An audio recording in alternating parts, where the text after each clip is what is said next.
heard of a Ford Escape, but have you heard of a Ford Escape Vignale? It's Ford's premium escape model, and it competes with the top-of-the-line CX-5 Acura Turbo and the Hyundai Tucson Highlander, and it comes at just under $50,000. Over the Christmas and New Year's break, I test drove this car with my family of 3 to see if it ticked all the boxes. So if you want to know this mum's thoughts on the Ford Escape Vignale, then just keep watching for this week's family review.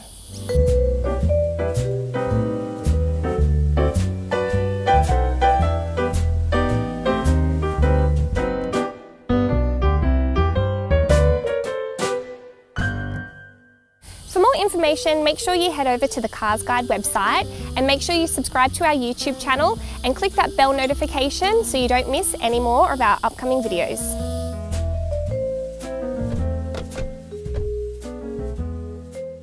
Ford have done a pretty good job at making this car look pretty sporty. It's got a big front grille in chrome and it's got this really nice colour, which is a premium paint, so you will pay more for it, in the colour Solar Silver. Now the wheels that are on this car are the 20-inch alloys. They are an option. Standard comes with 19-inch alloys.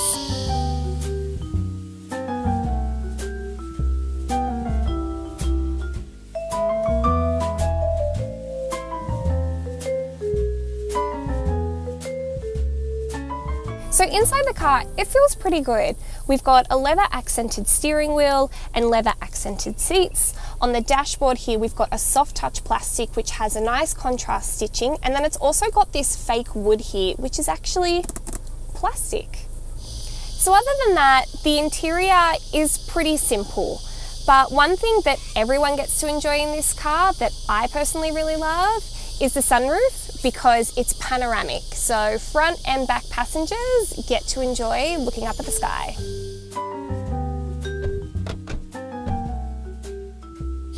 So we've got 4 cup holders in this car. We've got 2 in the center console here, but they're not that large. So if you have a bigger drink bottle than this one, you're going to struggle to fit it in. There's also 1 in each door as well. So in the center, we've got some USB ports down here. It also has wireless charging for your phone, space to put keys, wallet, any other bits and bobs you might have. There's also a spot here you can place your phone. The center storage console bin, in my opinion, is a little bit small, but that's okay. You've got a spot for your sunglasses up here if you need, which is always very handy. So the tech for this car, it actually has a lot of great features. It has Apple CarPlay and Android Auto. It has a dial down here to change gears, which I've never used before and thought I would hate, and I actually found it really easy in the end. We've also got a heads-up display for driving, so your speed and navigation pops up on there, and I really enjoy that feature. So for the front passengers, we have got dual zone climate control, which is great for us up here, but in the back, it's just the air vent for those back seat passengers. In the back seat, it's actually really spacious. These seats can move forward and back to create more space for the boot, but I'm 168 centimeters tall, and as you can see, I've got plenty of space in the knees, plenty of head height as well. So the backseat passengers do get their own USB port as well, and although it's just the directional air vents to keep you cool, you do get heated seats as well. Fitting a child seat into this car was really easy. We only used the top tether point and I could easily strap the car seat in. I would sit in the boot to be able to anchor it in, and I had no issues being 6 months pregnant and doing that. There was also plenty of space for the front passenger as well, so every family member will do just fine with car seats in this car. So there's 4 cup holders in the back seat. In the center here, you've got 2, which they just fit comfortably, but if you're trying to put a drink bottle in the door, it's not going to fit. So the hands-free power tailgate. This was a feature I was so excited to experience. Let me show you how it works. Wait, I might have the wrong spot.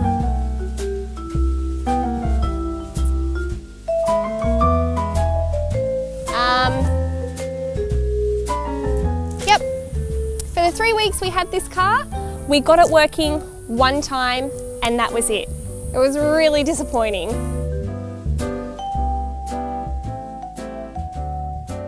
The boot is a really decent size for a medium SUV. When the back seats are pushed all the way back, it's 412 litre capacity, but if we slide them all the way forward, we get 526 litres.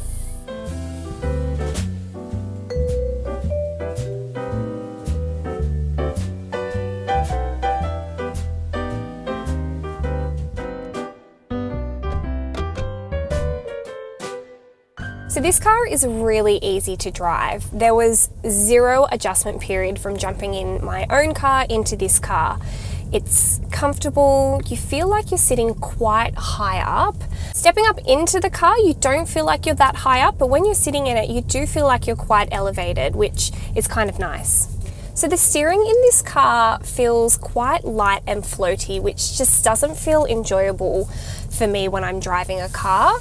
And the seats are also quite firm, so on a long drive, it can be a little bit uncomfortable on your bottom and it can feel like you're getting rolled around a little bit. One downfall is the braking. When you put your foot on the brake, at first it feels like it's really responsive, but then it gets to a point where it just feels like it's not quite responding anymore, so you really have to push hard on the brake, and that has led to some quite abrupt halts when coming to a stop. So this car takes off really easily. When you put your foot down, it just responds straight away. And that's thanks to the 2-litre EcoBoost front-wheel drive, and it's an 8-speed auto transmission. This car has a great sound system. It's got 10 speakers and a subwoofer, so it doesn't matter where you're sitting in this car, you are going to hear those sweet beats. So this car has satellite navigation, which is great, and it's got speed zone detection, which is also great, except it will always tell you the lowest speed for a dual speed zone. So for example, if you don't know the area and it's a school zone and you're driving through it on a Saturday morning, your car is going to tell you to drive at 40 k's an hour, which isn't really ideal when you're holding up people behind you. Now, if you think you're going to be driving on a lot of unsealed surfaces or wet roads, then you're going to want to get the all-wheel drive option, which will come at an extra $3,000. There are some great safety features with this car. I felt super confident having my family along for the ride. It has 6 airbags, ABS and emergency brake assist, autonomous emergency braking with pedestrian and cycle detection, blind spot information with cross traffic alert, driver impairment monitor, lane keeping aid with lane departure warning. It has adaptive cruise control with stop-go technology, front and rear parking sensors, seatbelt monitors for all 5 seats, and there is a 5-star ANCAP safety rating. And I can't forget to mention there are 2 ISOFIX points and 3 top tether points for your car seats. For the premium model, I was expecting that this car would be a little bit more expensive to run. Ford claims that it's 8.6 litres per 100 kilometres, but before we went away on our family trip and did a lot of freeway driving, we were averaging through suburbia about 9.5 litres, but overall we've done about 8.8 litres per 100 k's. So this reversing camera is actually really good, and although the monitor is quite small, it's only 8 inches, it doesn't get in the way of the fact that this reversing camera is just so clear, it's easy to follow. It's probably the simplest reversing camera I've ever had to use.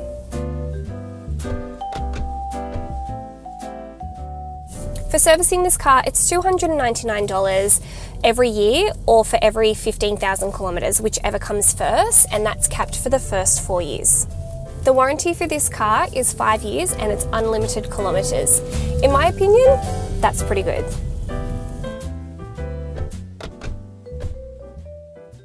Overall, Ford Escape Vignale is a pretty good car. It's easy to drive, has a ton of safety features, has a lot of good tech to it and a semi-sporty look, but it just didn't evoke enough emotion to make me want to get up and drive it every day. Overall, it did do exactly what our family needed for the 3 weeks that we had it. So I gave it a 7.5 out of 10, taking a couple of points off for those uncomfortable seats for a long family drive. If you enjoyed this video, don't forget to like and subscribe so you can stay on top of all of our videos.